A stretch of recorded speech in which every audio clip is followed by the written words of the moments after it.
questions particularly about the impact of the Dance for Parkinson's program on balance in the population that participated in our research.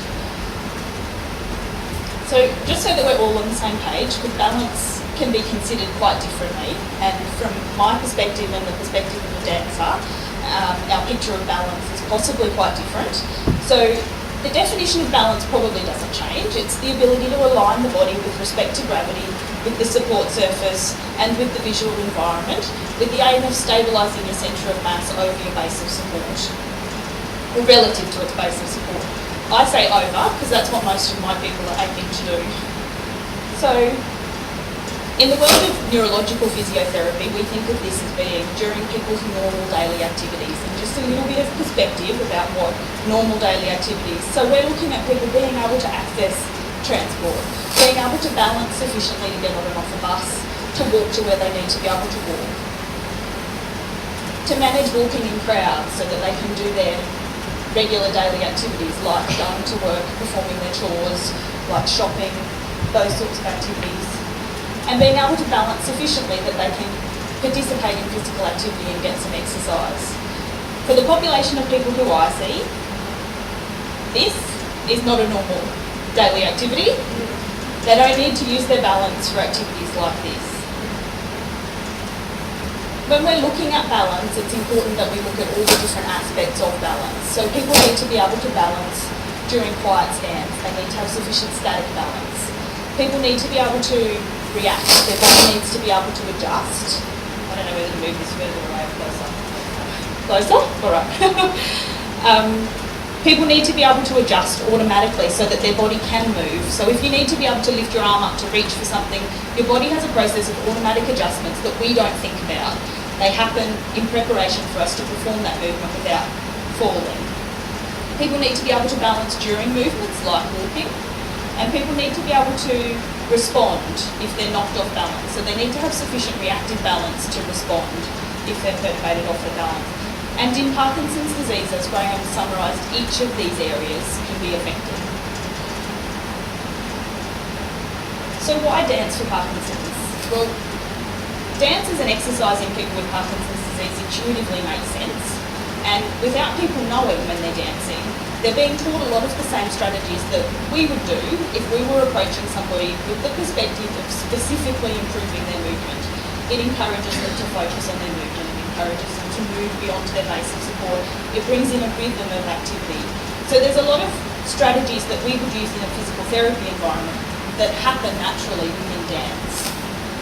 But probably for the majority of people, a dance environment is a much more motivating environment to do it than in a physical therapy environment.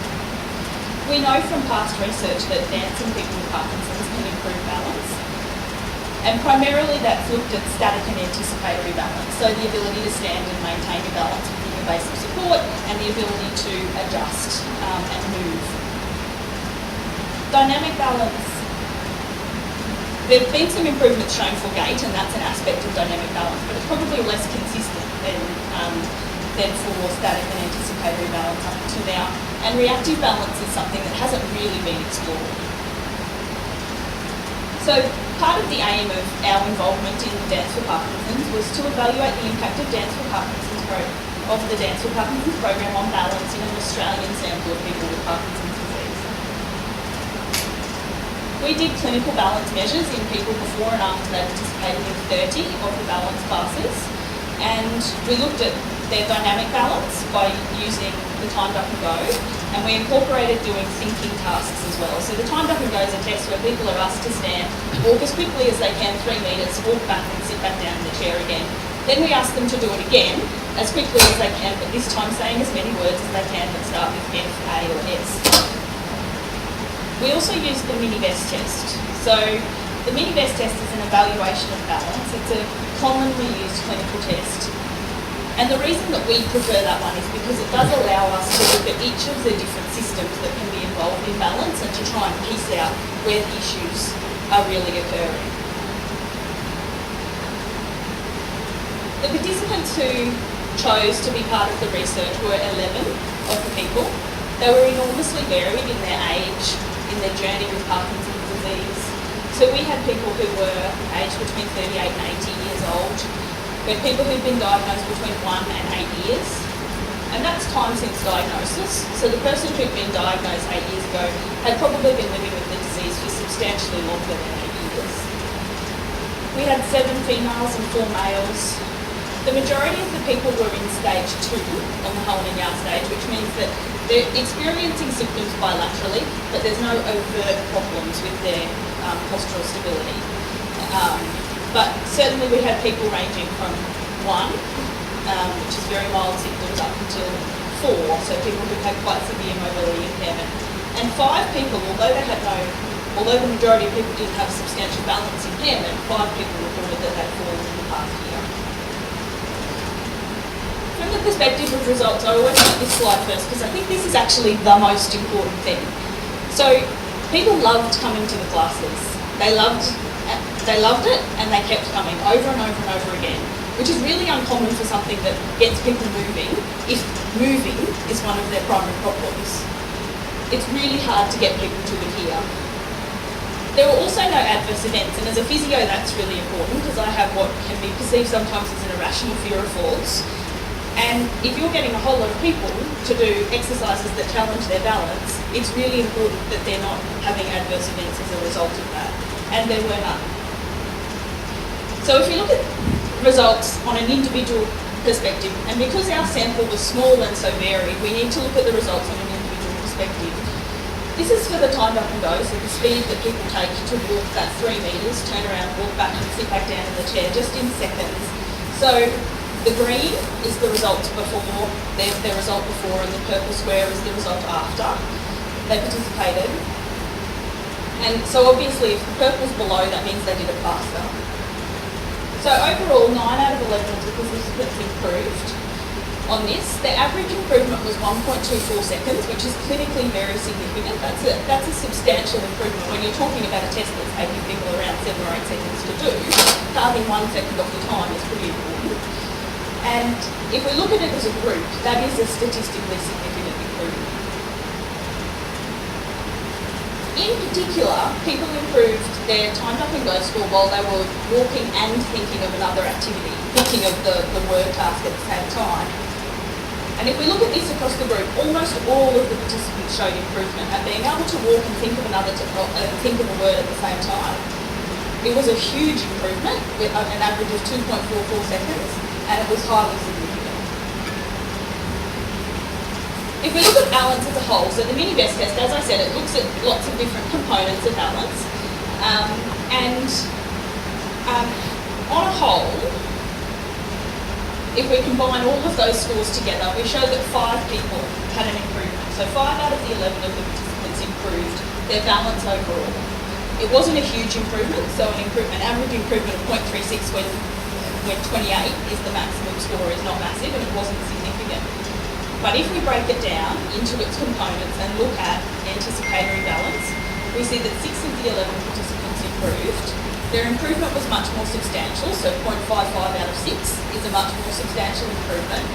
And it almost reached significance, which is not so important because, as I said, we've got such a varied sample. It's not so important to look at the significance. It was significant to the people who had that improvement. So this is looking at things like someone's ability to stand up from a chair, their ability to stand on one leg, and their ability to rise onto their toes when they're standing. If we look at dynamic balance in the mini best test, we see that 6 out of 11 participants showed some improvement. The improvement on average was fairly small and it wasn't significant, but there was an improvement. So this is looking at people's ability to walk and negotiate obstacles, to walk and modify their speed, walk while they're turning their head, to turn when they're walking 180 degrees. And if we look at reactive balance, it comes back down to only 3 out of 11 participants showing an improvement. So there was, overall there was a slight decline in the group, but that's not, it's not necessarily saying that people got worse, it's just that one person showed a substantial decrease on the day that we tested them. So what's important out of this is that the pilot results are enormously positive, and although these balance results are one aspect of it, there was also the qualitative results, which Jean will talk more about next. And they very much support this finding that people feel freer to move, they feel more confident in their movement after participating. So it certainly suggests that Dance for Parkinson's can contribute to improvements in walking, functional mobility, and not just walking, but walking while people are dual tasking, which is functionally incredibly important. It does show, and this is not surprising, but that the training benefits are specific. So in a dance class, probably what is being trained the most is anticipatory balance, your ability to move on top of your base of support, followed by dynamic balance. People weren't, to my knowledge, getting knocked off balance. So they weren't using their reactive balance. That wasn't what was being trained, and it's not what we saw improvements in. But most importantly, there was enormously high attendance, there were no adverse events, and overwhelmingly, the participants in the program loved it and kept coming and coming and coming. For the quantitative results, obviously, the research can be more robust. So we can go on and do more robust research to try and strengthen these quantitative results.